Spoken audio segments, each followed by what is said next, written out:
Sa Dubai, kung saan ang ginto ay umaagos na parang tubig at ang mga sikreto ay nagtatago sa likod ng mga crystal facades, ang pinakamahal na kasal ng 2024 ay tumagal ng eksaktong 14 na oras. Ang kasal, 47 minuto. Pagsapit ng bukang liwayway, patay ang nobya, naglaho ang nobyo, at ang isang selebrasyong nagkakahalaga ng kalahating milyon ay naging pinakamasalimuot na pinangyarihan ng krimen sa lungsod. Ngunit ito ang hindi alam ng pulisya, hindi ito isang krimen na dulot ng matinding damdamin. Ito ay isang maingat na inayos na patibong na sinimulan 2 taon na ang nakakaraan, at lahat, kasama na ang biktima, ay eksaktong kung nasaan sila dapat. Maligayang pagdating sa True Crime Anatomy. Ako ang inyong host, nagdadala sa inyo ng pinakamadidilim na sikreto mula sa mga nagniningning na lungsod ng gitnang silangan. Kung bago ka rito, mag-subscribe na ngayon dahil sisirain ng kwento ngayon ang lahat ng iniisip mo tungkol sa pag-ibig, tradisyon, at ang presyo ng perpeksyon. Nag-umpisa ng malaking balita sa buong mundo ang kasong ito, ngunit ang totoong kwento, ang masalimuot na laro ng pusa at dagan na humantong sa pagpatay, ay hindi pa nasasabi hanggang ngayon. Kilalanin si Ahmed, 31 taong gulang, real estate developer, naging milyonaryo sa edad na 25, tagapagmana ng isa sa pinakamatandang pamilya ng mga ngalakal sa Dubai. Sa lahat ng nakakakilala sa kanya, siya ang perpektong ginoong Emirati, magalang sa matatanda, mapagbigay sa mga kaibigan, tradisyonal sa lahat ng tamang paraan. Ngunit may lihim na obsesyon si Ahmed na magpapalamig sa inyong dugo. Sa kanyang pribadong silid-aralan, nakakandado at malayo sa mapanuring mga mata, nagtago siya ng detalyadong mga talaarawan, hindi tungkol sa mga kasunduan sa negosyo o mga bagay-bagay ng pamilya, kundi tungkol sa mga babae, partikular tungkol sa pagsubok sa kanila. Sa loob ng 3 taon, nagpapatakbo si Ahmed ng tinatawag niyang purity investigations. Hahanapin niya ang mga babaeng edukada, malalaya, ang uri na nagbabanta sa tradisyonal na mga pagpapahalaga, at sistematikong ilalantad ang pinaniniwalaan niyang mga kasinungalingan nila tungkol sa kanilang nakaraan. Ginawa niya ito sa 3 babae bago ang aming biktima. Hindi pagpatay, kundi isang bagay na halos mas masahol pa, ganap na pagkawasak sa lipunan. Ang kanyang pamamaraan ay laging pareho, kumuha ng mga pribadong investigador, magtanim ng mga kaibigan sa kanilang mga social circles, lumikha ng mga peking social media profiles, bumuo ng detalyadong mga psychological profiles. Pagkatapos, kapag nakalap na niya ang sapat na ebidensya ng kanilang karumihan, isasaayos niya ang kanilang pampublikong kahihiyan. Ngunit sa pagkakataong ito, may nagkamali. Sa pagkakataong ito, hindi lang niya gustong ilantad siya. Gusto niya munang pakasalan siya. Bakit? Dahil si Ahmed ay nag-evolve mula sa predator patungo sa isang bagay na mas masalimuot, isang lalaking naniniwala na sa pamamagitan ng paglilinis sa Dubai ng mga maruming babae sa pamamagitan ng kasal at pagkatapos ay paglalantad. Ginagawa niya ang gawain ng Diyos. Ang kasal ay hindi inayos ng kanilang mga pamilya tulad ng pinaniniwalaan ng lahat. Inayos ni Ahmed ang bawat detalye, minanipula ang parehong pamilya upang isipin na ideya nila yon. Nag-aksaya siya ng 2 taon sa pag-set up ng detalyadong patibong na ito, at ang aming biktima ay tuwirang naglakad papasok dito. O iyon ang akala niya. Ngayon kilalanin si Ila, 26 taong gulang, nagtapos ng international business, matatas sa 4 na wika, anak ng isang respetadong opisyal ng gobyerno. Maganda, matalino, lahat ng nais ng isang tradisyonal na pamilya sa isang manugang na babae. Ngunit si Ila ay may dalang isang sikreto na unti-unting sumisira sa kanya mula sa loob. Sa panahon ng kanyang pag-aaral sa Universidad sa London, siya ay umibig, talagang malalim na umibig sa isang kaklase. Tumagal ang relasyon ng 2 taon bago matapos nang bumalik ang lalaki sa kanyang bansa para sa isang arranged marriage. Sa loob ng nakaraang 6 na buwan, si Ila ay tumatanggap ng mga hindi nagpapakilalang mensahe, mga larawan niya kasama ang kanyang kasintahan sa universidad, mga screenshot ng kanilang pribadong pag-uusap, mga text message na nagsasabing, "Alam ko kung sino ka talaga." Sa simula, inakala niya na ang kanyang ex-boyfriend ang sumusubok na buhayin muli ang kanilang relasyon. Pagkatapos ay inakala niya na baka isang tao mula sa universidad ang gumagawa ng malupit na biro. Ngunit habang nagiging mas detalyado ang mga mensahe, mas nagbabanta, natanto niya ang isang bagay na nakakakilabot, may isang taong nanonood sa kanya, nag-aaral sa kanya, nagdodokumento ng bawat galaw niya sa loob ng maraming buwan. Suspenseful music. Nang dumating ang marriage proposal mula sa pamilya ni Ahmed, nanlamig ang dugo ni Ila. Dahil nagsagawa siya ng sarili niyang investigasyon at may natuklasan siyang nagpabago sa lahat. Si Ahmed ay hindi lang ang kanyang potensyal na asawa. Siya ang kanyang stalker. Ang mga hindi nagpapakilalang mensahe, ang surveillance, ang mga litrato, lahat iyon ay siya. At ngayon gusto niya siyang pakasalan. Ngunit bakit? Ano ang kanyang endgame? Gumawa si Ila ng desisyon na magtatak sa kapalaran nilang dalawa. Pakakasalan niya ito, ngunit magiging handa siya. Ngunit may isa pang layer sa masalimuot na kwentong ito, isang bagay na ginagawang mas masakit sa puso. Ang parehong pamilya, ang mga haligi na ito ng lipunan ng Dubai, ay nalulunod sa sarili nilang mga sikreto. Ang ama ni Ila, sa kabila ng kanyang posisyon sa gobyerno, ay humaharap sa pagkalugi.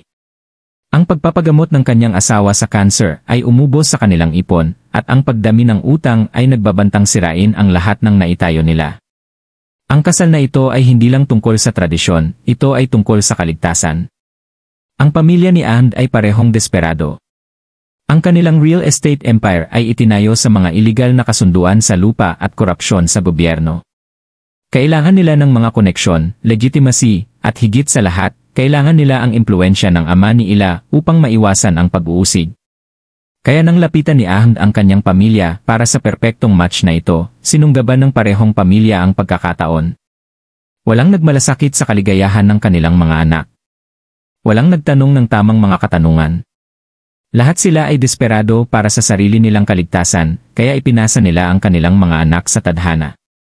At ang tadhana, tulad ng makikita natin, ay may nakahanda na talagang nakakatakot. Ano ang mangyayari kapag ang isang master manipulator ay nakatagpo ng isang taong nagpaplano ng sarili nilang paghihiganti? Kapag nagtagpo ang predator at predator? Kapag dalawang tao ang pumasok sa isang kasal hindi para sa pag-ibig, kundi para sa pagkawasak? Ang sagot ay magugulat sa inyo. Ngunit una, hayaan niyong sabihin ko sa inyo ang tungkol sa web of lies na umiikot sa loob ng 2 taon na nagdadala sa lahat papalapit sa isang gabi ng kasal na magtatapos sa dugo. Ano sa tingin mo? Si Ahmed ba ay isang calculating predator? O mayroon bang mas madilim pa rito? At paano naman si Ila, biktima o mapaghiganting mastermind? I-drop ang inyong mga teorya sa comments sa ibaba. At huwag kalimutang mag-subscribe dahil ihahayag ng part 2 ang masalimuot na surveillance network na ginawang hindi maiiwasan ang trahedyang ito. Maniwala ka sa akin, hindi mo ito makikita na paparating. 2 taon bago ang kasal na magtatapos sa pagpatay, dumalo si Ahmed sa isang university alumni event sa Dubai.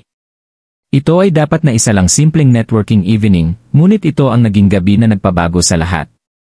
Sa buong masikip na ballroom, nakita niya ito. Siya ay tumatawa kasama ang isang grupo ng mga kaibigan, elegante sa isang desenteng itim na damit, ang kanyang katalinuhan ay nagniningning sa bawat pag-uusap. Para kay Ahmed, lumabas siyang lahat ng pinahahalagahan niya sa isang babae, edukada ngunit magalang, moderno ngunit tradisyonal. Pinanood niya ito sa loob ng maraming oras, pinag-aralan ang kanyang mga mannerism, ang kanyang mga interaksyon, ang paraan ng kanyang pagdadala sa sarili ng may tahimik na kumpiyansa. Noong gabing iyon, umuwi si Ahmed at ginawa ang kanyang unang file tungkol kay Ila. Sinabi niya sa sarili na kuryosidad lang ito, marahil kahit taos-pusong interes. Ngunit sa loob ng mga linggo, ang kuryosidad ay naging obsesyon, at ang obsesyon ay naging isang bagay na mas sinister. Sa pamamagitan ng maingat na social media investigation, natuklasan ni Ahmed ang sikreto ni Ila. Ang mga larawan mula sa kanyang mga araw sa London University ay nagpakita sa kanya kasama ang isang binata, malinaw na higit pa sa magkaibigan. Ang mga larawan ay inosente, naghahawakan ng kamay, nagtatawanan, isang halik sa pisngi. Ngunit para kay Ahmed, ang mga ito ay ebidensya ng panlilinlang. Sa kanyang masalimuot na isip, si Ila ay naging isang fraud. Isang babaeng nagpapanggap na dalisay habang nagtatago ng kanyang kahiyahiyang nakaraan. Sa halip na magpatuloy tulad ng sinumang normal na tao, gumawa si Ahmed ng desisyon na huli na humantong sa pagpatay. Ilalantad niya ito, ngunit hindi kaagad. Gagawa siya ng detalyadong plano upang sistematikong sirain ang kanyang reputasyon, tulad ng ginawa niya sa 3 iba pang babae bago siya. Kumuha si Ahmed ng isang pribadong investigador, isang lalaki na dalubhasa sa tinatawag niyang reputation management. Sa loob ng maraming buwan, sinundan ng investigador na ito si Ila, kinukuhanan ng larawan ang kanyang mga pang-araw-araw na gawain, Inire-record ang kanyang mga tawag sa telepono kung posible at nagtatayo ng isang komprehensibong profile ng kanyang buhay, ang kanyang mga takot, at ang kanyang mga kahinaan. Ngunit hindi tumigil doon si Ahmed. Sinimulan niyang pasukin ang kanyang mga social circles sa pamamagitan ng mga peking pagkakakilanlan. Gumawa siya ng maraming social media accounts gamit ang ninakaw na mga larawan at maingat na ginawang mga personalidad upang makipagkaibigan sa mga kakilala ni Ila. Sa pamamagitan ng mga peking persona na ito, nalaman niya ang tungkol sa kanyang trabaho, ang mga problema sa pananalapi ng kanyang pamilya, ang pagkakasakit ng kanyang ina, at pinakamahalaga, ang kanyang matinding kahihiyan tungkol sa kanyang nakaraang relasyon. Nagsimulang subli ang pang-aapi. Ang mga hindi nagpapakilalang mensahe ay lilitaw sa kanyang inbox na may cryptic na mga pagtukoy sa London. Ang mga peking account ay magkokomento sa kanyang mga larawan na may veiled threats. Nagbayad si Ahmed ng mga tao upang kaswal na tanungin ang kanyang mga kaibigan tungkol sa kanyang reputasyon sa mga social gatherings. Gusto niyang ihiwalay siya upang gawin siyang paranoid at vulnerable. Ang hindi alam ni Ahmed ay mas matalino si Ila kaysa sa kanyang mga naunang biktima. Matapos ang mga linggo ng mahiwagang mensahe at kakaibang mga pagkakataon, nagsimula siyang maghinala na siya ay binabantayan. Ang kanyang background sa international business ay nagturo sa kanya tungkol sa corporate espionage at surveillance techniques. Nagsimula siyang magbigay pansin sa mga patterns, kumukuha ng mga tala, at nagsasagawa ng sarili niyang investigasyon. Ang breakthrough ay nang napansin ni Ila ang parehong username sa maraming platform na gumagawa ng subtle inquiries tungkol sa kanyang nakaraan. Sinundan niya ang account pabalik sa isang peking email address na nagdala sa kanya sa isang phone number na kalaunan ay nagbunyag ng pagkakababad ni Ahmed. Ngunit ang natuklasan niya pagkatapos ay nagulat sa kanya. Hindi lang siya ang tinarget ni Ahmed. Sa pamamagitan ng maingat na online detective work, natagpuan ni Ila ang 3 pang babae na sistematikong sinira ng parehong lalaki. Lahat ay edukadong mga profesional. Lahat ay may nakaraang mga relasyon at lahat ay pampublikong hinamak at pinalayas mula sa Dubai matapos malantad ang kanilang mga sikreto. Isang babae ang nagtangkang magpakamatay. Ang isa pa ay tumakas sa bansa sa kahihiyan. Ang pangatlo ay tinalikuran ng kanyang pamilya. Natanto ni Ila na hindi lang siya stalk. Siya ay hinuhuli ng isang serial predator na gumamit ng tradisyon at dangal bilang sandata upang sirain ang buhay ng mga babae. Ngunit hindi tulad ng kanyang mga naunang biktima, hindi nagpaplanong tumakbo si Ila. Nagpaplano siyang lumaban. Nang lapitan ng pamilya ni Ahmed si Ila para sa marriage proposal, naunawaan agad ni Ila kung ano ang nangyayari. Hindi ito isang arranged marriage. Ito ang huling yugto ng kanyang masalimuot na laro. Gusto niya munang pakasalan siya, pagkatapos ay ilantad ang kanyang nakaraan, na pinakamalaki ang parehong kontrol niya at ang kanyang kahihiyan. Ngunit may plano si Ila. Pakakasalan niya ito, ngunit gagamitin niya ang kanilang gabi ng kasal upang sirain siya. Sinimulan niyang lihim na i-record ang kanilang mga pag-uusap, idinodokumento ang kanyang manipulative behavior, at nangangalap ng ebidensya ng kanyang stalking campaign. Nakipag-ugnayan siya sa kanyang mga nakaraang biktima, nagtatayo ng isang kaso na maglalantad sa kanyang pattern of abuse. Ang hindi nila alam ni Ahmed o ni Ila ay ang kanilang mga pamilya ay naglalaro ng sarili nilang masalimuot na mga laro. Ang ama ni Ila, sa kabila ng kanyang respetadong posisyon sa gobyerno, ay nalulunod sa mga kaso ng korupsyon. Ang pagpapagamot ng kanyang asawa sa cancer ay naging isang maginhawang cover story. Talagang desperado sila para sa pera at koneksyon ng pamilya ni Ahmed upang maiwasan ang pag-uusig. Ang pamilya ni Ahmed ay parehong tiwali. Ang kanilang real estate empire ay itinayo sa mga huwad na dokumento at government fraud. Ang ina ni Ahmed ay nagkaroon ng malubhang adiksyon sa mga prescription drugs, gumagastos ng libo-libo bawat buwan upang mapanatili ang kanyang ugali, habang nagpapanggap na isang haligi ng tradisyonal na mga pagpapahalaga. Alam ng kanyang ama ang obsesyon ni Ahmed sa paglalantad ng mga babae, ngunit hinikayat niya ito dahil naniniwala siya na ginagawa nito ang kanyang anak na isang malakas na lalaki na hindi malilinlang ng mga modernong babae. Nakita ng parehong pamilya ang kasal na ito bilang kanilang kaligtasan. Walang nagmalasakit sa kaligayahan o kaligtasan ng kanilang mga anak. Ginamit nila si Ahmed at Ila bilang mga pawns sa sarili nilang desperadong mga laro ng kaligtasan. Aktibong nagtatago ng impormasyon mula sa isa't isa habang nagpapanggap na sumusunod sa tradisyonal na mga pagpapahalaga.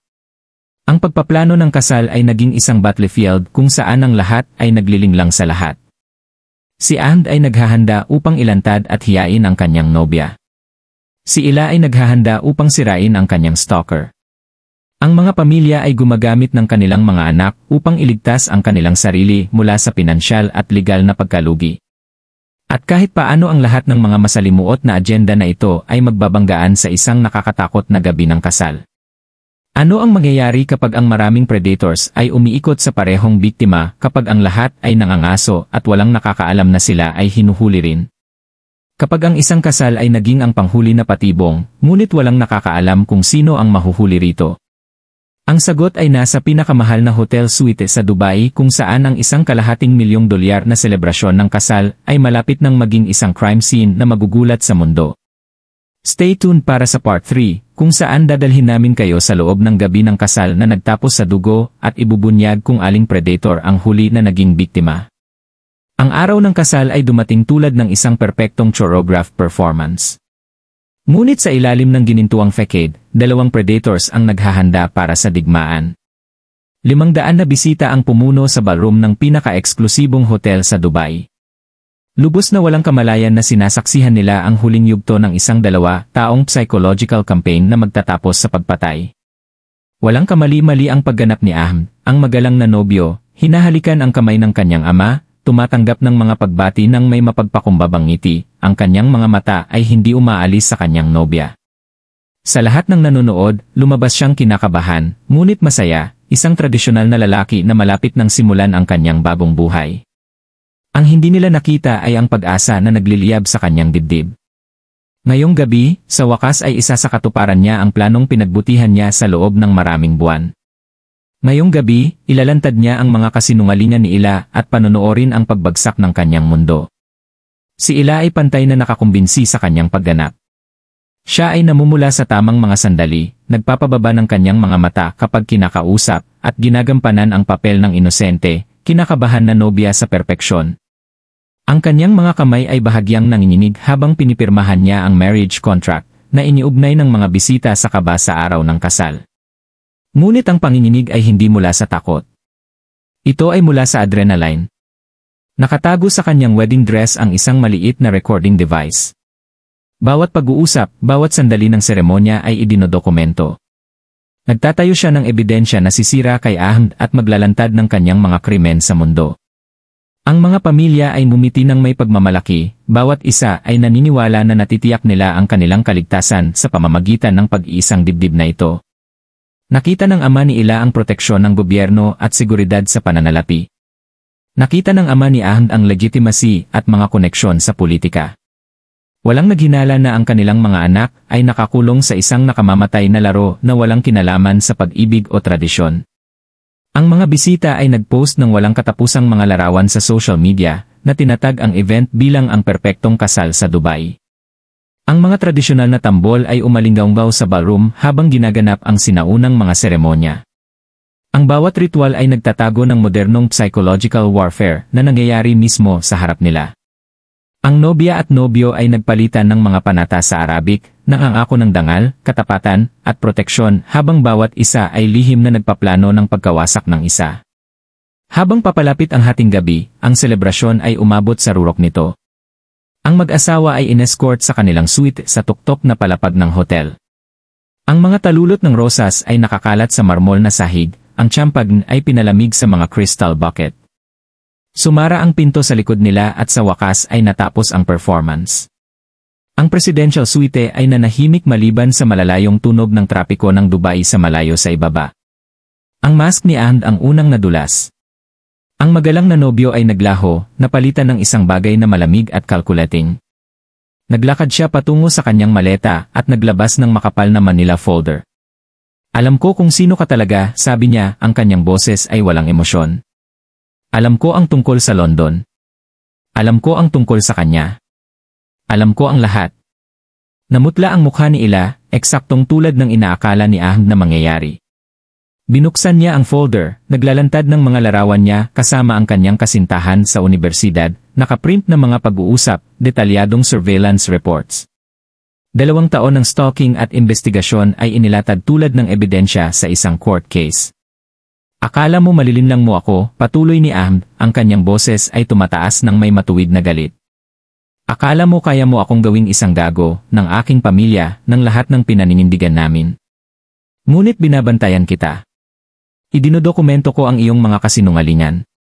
At ngayon malalaman ng lahat kung ano ka talaga. Ngunit sa halip na ang pagbagsak na inaasahan niya, sa halip na luha at pakiusap para sa kapatawaran, gumawa si Ila ng isang bagay na nagwasak sa mundo ni Ahmed. Ngumiti siya. Alam ko, sabi niya ng simple. Alam ko na ikaw iyon sa simula pa lang. Ngayon si Ahmed naman ang namutla. Kinapa ni Ila ang kanyang wedding dress at inilabas ang sarili niyang telepono, ipinakita sa kanya ang isang recording app na tumatakbo sa buong gabi. Pagkatapos ay inilabas niya ang sarili niyang folder, mas makapal kaysa sa kanya. Alam ko ang tungkol kay Sarah, kay Fatima, kay Nauf, sabi niya, pinangalanan ang kanyang mga nakaraang biktima. Alam ko ang tungkol sa iyong masamang obsesyon sa pagsira sa mga babae.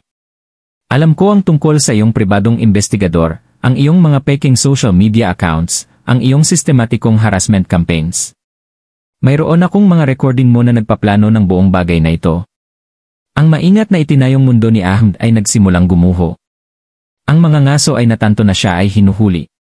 Hindi ikaw lang ang marunong maglaro, patuloy ni Ila, ang kanyang boses ay lumalakas. Nagtatayo ako ng kaso laban sa iyo sa loob ng maraming buwan.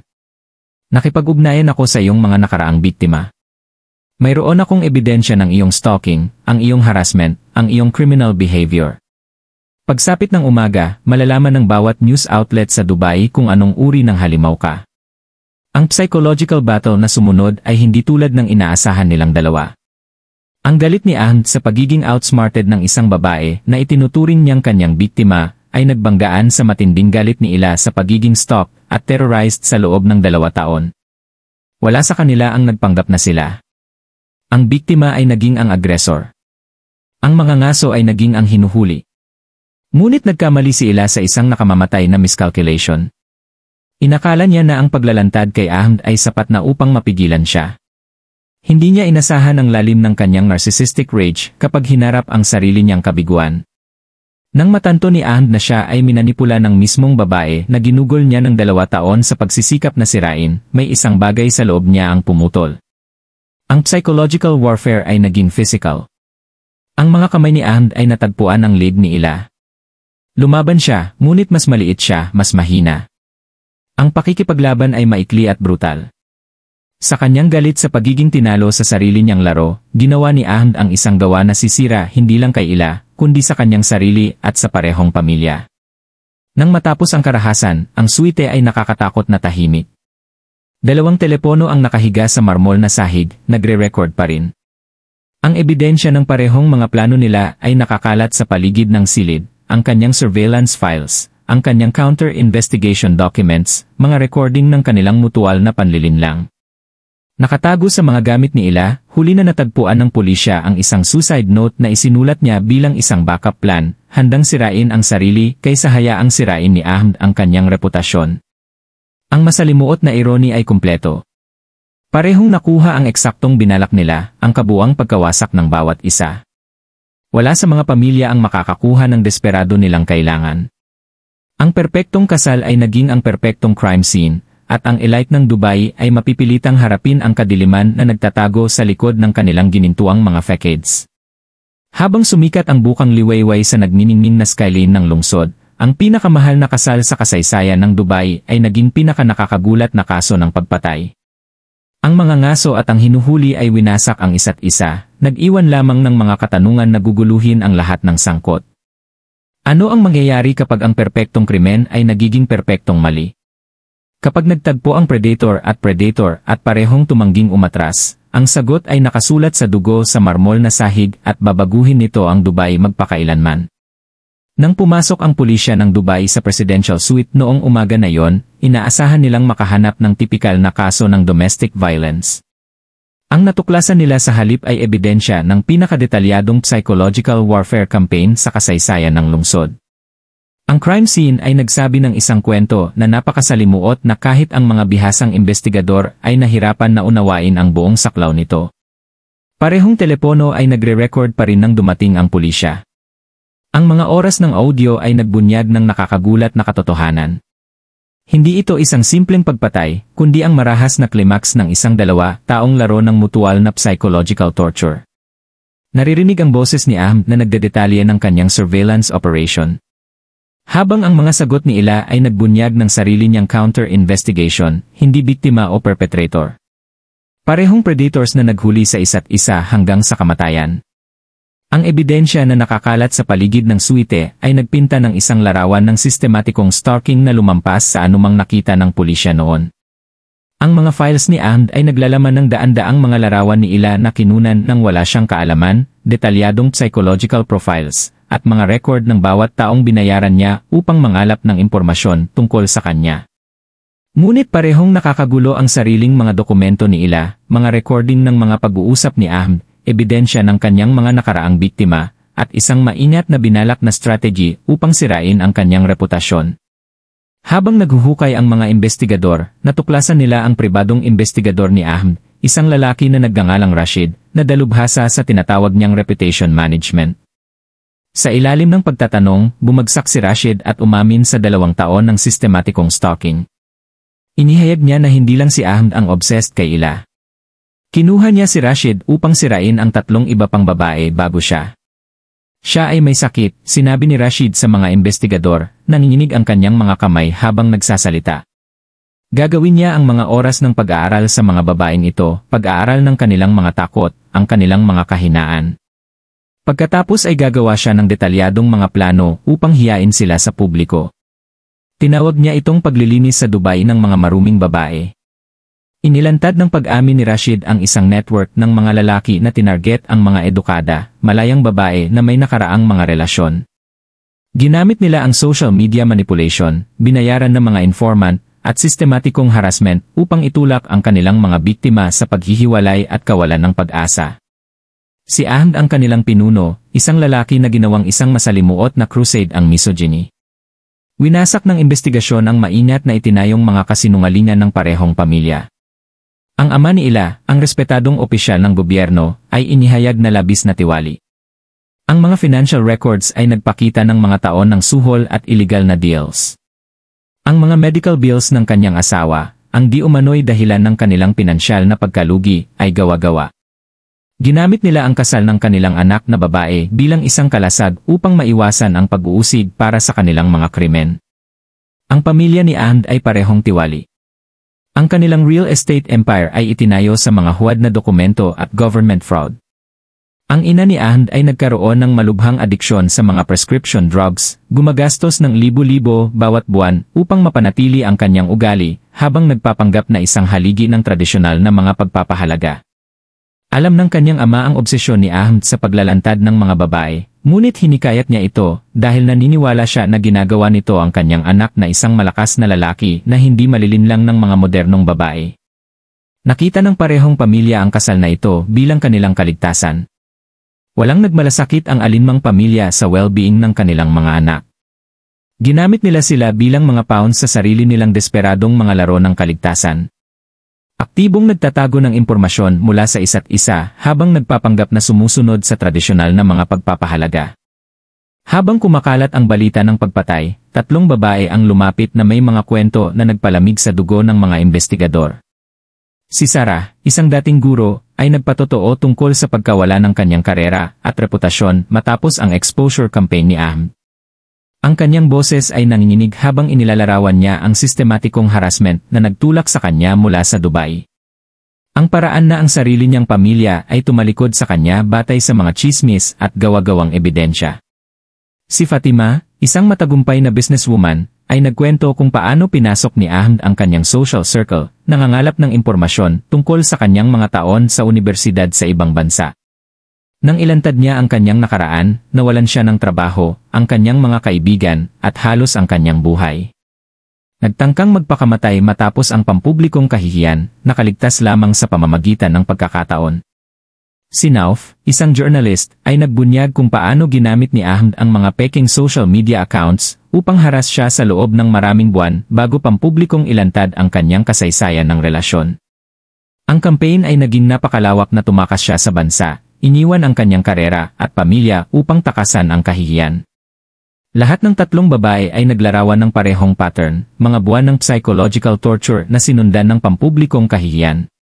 Sinira ni Ahmed ang kanilang buhay ng methodically, ginagamit ang sarili nilang kahihiyan at ang paghusga ng lipunan bilang sandata. Ang hindi nila alam ay idinodokumento niya ang lahat, nagtatago ng detalyadong mga record ng pagkawasak ng bawat babae tulad ng mga trophy. Natagpuan si Ahmed 3 araw pagkatapos sa disyerto sa labas ng Dubai, dehydrated at delirious. Tumakas siya patungo sa desert compound ng kanyang pamilya, ngunit ang paranoia ay nagtulak sa kanya ng malayo sa ilang. Nang matuklasan siya ng pulisya, nagrereklamo siya tungkol sa paglilinis at purification. Ang kanyang isip ay malinaw na wasak ng pagkaunawa na ang kanyang perpektong plano ay sumira sa kanya sa halip na sa kanyang biktima. Ang kanyang pag-amin ay mas nakakagulo kaysa sa inihanda ng mga investigador. Walang ipinakitang pagsisisi si Ahmed para sa pagkamatay ni Ila, tanging galit lang sa pagkahuli. Inilarawan niya ang kanyang mga biktima hindi bilang tao kundi bilang mga problema na dapat lutasin. Korupsyon na dapat linisin mula sa lipunan ng Dubai. Pinoprotektahan ko ang ibang mga lalaki mula sa pagiging nalinlang, sinabi niya sa mga investigador, ang kanyang mga mata ay ligaw sa fanatical certainty. Ang mga babaeng ito ay nabubuhay sa kasinungalingan, nagpapanggap na dalisay habang nagtatago ng kanilang kahiyahiyang nakaraan. Ginagawa ko ang gawain ng Diyos sa paglalantad sa kanila. Natagpuan ng pulisya ang kanyang personal na manifesto, isang pahinang dokumento na nagdedetalye ng kanyang paniniwala na ang mga modernong babae ay sumisira sa tradisyonal na mga pagpapahalaga. Nagplano siyang palawakin ang kanyang operasyon, kumuha ng ibang mga lalaki upang tulungan siyang linisin ang Dubai ng tinawag niyang mga mapanlinlang na babae. Ang pagpatay ay hindi kailanman naging bahagi ng kanyang plano. Ito ay ang resulta ng kanyang galit sa pagiging outsmarted ng isang taong itinuturing niyang mas mababa. Inihayag ng investigasyon na si Ahmed ay nagtatayo patungo sa isang bagay na mas malaki kaysa sa individual na harassment campaigns. Nagtatayo siya ng isang network ng mga like-minded men na nagbahagi ng kanyang masalimuot na mga paniniwala tungkol sa mga babae at kadalisayan. Ang pagpatay ay pumigil sa kung ano ang maaaring naging isang sistematikong campaign of terror laban sa mga edukadang babae ng Dubai. Habang kumakalat ang buong saklaw ng conspiracy, ang elite ng Dubai ay napilitang harapin ang hindi komportable na mga katotohanan tungkol sa sarili nilang lipunan. Ang perpektong kasal ay naging isang salamin na sumasalamin sa kadiliman na maaaring magtago sa likod ng mga tradisyon ng dangal at respectability. Ang kaso na nagsimula bilang isang simpleng pagpatay ay naglantad ng korupsyon, sistematikong abuse, at isang kultura na nagbigay daan sa campaign of terror ng isang predator. Ang mga kahihinatnan ay lalaganap sa pinakamataas na mga circle ng Dubai, sisira sa mga reputasyon at magpapilit ng isang pagtutuos sa mga pagpapahalaga na nagprotekta sa mga nagkasala habang pinatatahimik ang mga inosente. Ano ang mangyayari kapag ang pinakamadidilim na sikreto ng isang lipunan ay inilantad? Kapag ang paghahangad ng perpeksyon ay lumilikha ng mga halimaw. Ang huling chapter ng kwentong ito ay magpapilit sa Dubai na pumili sa pagitan ng pagprotekta sa imahe nito at pagprotekta sa mga tao nito. Ang paglilitis kay Ahmed ay nagsimula 6 na buwan pagkatapos ng pagpatay. At mula sa sandali na bumukas ang mga pinto ng courtroom, malinaw na yayanigin ng kasong ito ang Dubai hanggang sa mga pundasyon nito. Bumaba ang international media sa lungsod. Naakit ng isang kwento na naglantad ng madilim na interseksyon ng tradisyon, teknolohiya, at terror. Ang natagpuan nila ay isang lipunan na napipilitang harapin ang sarili nitong refleksyon sa pinaka-hindi komportable na paraan na posible. Ang kaso ng prosecution ay nakakapinsala. Ang ebidensya ay nagbunyag hindi lang ng pagpatay, kundi ng isang sistematikong campaign of terror na nagpapatakbo sa mga elite circles ng Dubai sa loob ng maraming taon. Ang courtroom ay nanahimik habang ipinapakita ng mga prosecutor ang surveillance files ni Ahmed, daan-daang mga larawan ni Ila na kinunan ng wala siyang kaalaman, detalyadong psychological profiles, at mga record ng mga bayad na ginawa sa mga informant na pumasok sa kanyang social circle. Ngunit ang pinakamakapangyarihang mga sandali ay nang tumayo sa stand ang mga nakaraang biktima ni Ahmed. Si Sarah, ang dating guro, ay nagpatotoo tungkol sa pagkawala ng kanyang karera at reputasyon matapos ang exposure campaign ni Ahmed. Ang kanyang boses ay nanginginig habang inilalarawan niya ang sistematikong harassment na nagtulak sa kanya mula sa Dubai. Ang paraan na ang sarili niyang pamilya ay tumalikod sa kanya batay sa mga chismis at gawa-gawang ebidensya. Si Fatima, ang businesswoman na nagtangkang magpakamatay, ay nagsalita tungkol sa mga buwan ng psychological torture na nauna sa kanyang pampublikong kahihiyan. Inilarawan niya kung paano ginamit ni Ahmed ang sarili niyang kahihiyan laban sa kanya, minanipula ang mga inaasahan ng lipunan upang gawin siyang isang parya. Inihayag ng kanyang patotoo kung gaano perpektong ginamit ni Ahmed ang tradisyonal na mga pagpapahalaga upang sirain ang mga modernong babae. Si Nauf, ang journalist na tumakas sa bansa, ay nagpatotoo sa pamamagitan ng video link mula sa kanyang Excel. Inilarawan niya ang network ng mga peking social media accounts na haras sa kanya, ang paraan na ginawa ni Ahmed na laban sa kanya ang kanyang mga kaibigan, at ang huling paglalantad na sumira sa kanyang buhay. Ang kanyang mga salita ay nakabitin sa hangin ng courtroom tulad ng isang akusasyon laban sa lahat ng nagbigay daan sa pag-ugali na ito. Ang complicity ng mga pamilya ay inilatag para makita ng lahat.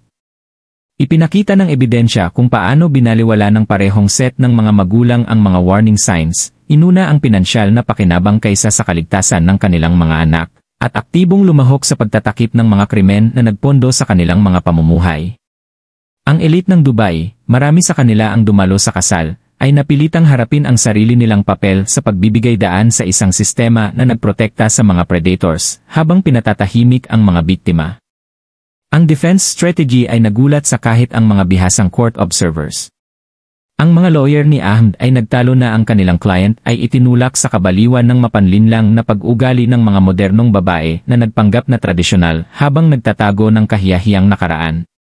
Inangkin nila na ang mabilis na pagbabago ng lipunan ang sanhi ng kanyang psychological breakdown, na ginawa siyang hindi makilala sa pagitan ng reality at ng kanyang masalimuot na mga fantasies. Ang aking client ay isang product ng isang lipunan sa transition, ang sabi ng defense attorney. Siya ay pinalaki na may ilang mga pagpapahalaga, ilang mga inaasahan tungkol sa mga babae at kadalisayan, at nang hinarap ang itinuturing niyang panlilinlang, hindi na proseso ng kanyang isip ang contradiction. Ang defense ay nagtangkang sisihin si Ila para sa sarili niyang kamatayan, nagtalo na ang kanyang desisyon na harapin si Ahmed, kaysa umamin ay nag-udyok sa kanyang marahas na tugon. Ang strategy na ito ay nag-backfire ng nakamamanghang, naglalantad ng lalim ng misogyny na nagbigay daan sa mga krimen ni Ahmed sa simula. Ang verdict ng hukom ay mabilis at decisive. Si Ahmed ay natagpuang nagkasala ng first-degree murder, sistematikong stalking, at conspiracy upang gumawa ng harassment. Ang sentensya ay life imprisonment nang walang posibilidad ng parol. Ngunit ang statement ng hukom ay lumampas pa sa simpleng hustisya. Ito ay isang paghatol ng pag-iisip na nagbigay daan sa mga krimen na tulad nito. Ang kasong ito ay kumakatawan sa mapanganib na ekstreme ng kung ano ang nangyayari kapag ang tradisyonal na mga pagpapahalaga ay nagiging sandata ng kontrol, sabi ng hukom. Kapag ang paghahangad ng kadalisayan ay nagiging isang pagbibigay katwiran para sa psychological torture, kapag ang dangal ng pamilya ay nagiging mas mahalaga kaysa sa dangal ng tao, lumilikha tayo ng mga halimaw na naniniwala na ginagawa nila ang gawain ng Diyos habang sinisira ang inosenteng mga buhay. Ang ripple effects ng trial ay nagpabago sa lipunan ng Dubai sa mga paraan na walang sinuman ang nakaantala. Parehong pamilya ay nawasak hindi lang sa pamamagitan ng legal na mga kahihinatnan, kundi sa pamamagitan ng social ostracism na sumunod sa kanilang exposure. Ang mga magulang ni Ahmed ay nawalan ng kanilang business empire at humarap sa sarili nilang mga kasong kriminal. Nakita ng pamilya ni Ila ang kanyang ama na nakakulong para sa korupsyon, habang ang kanyang ina ay nakipaglaban sa pagkakasala ng pagkakaroon ng nabigo na protektahan ang kanyang anak na babae. Ngunit mula sa mga abo ng trahedya, dumating ang hindi inaasahang pagbabago.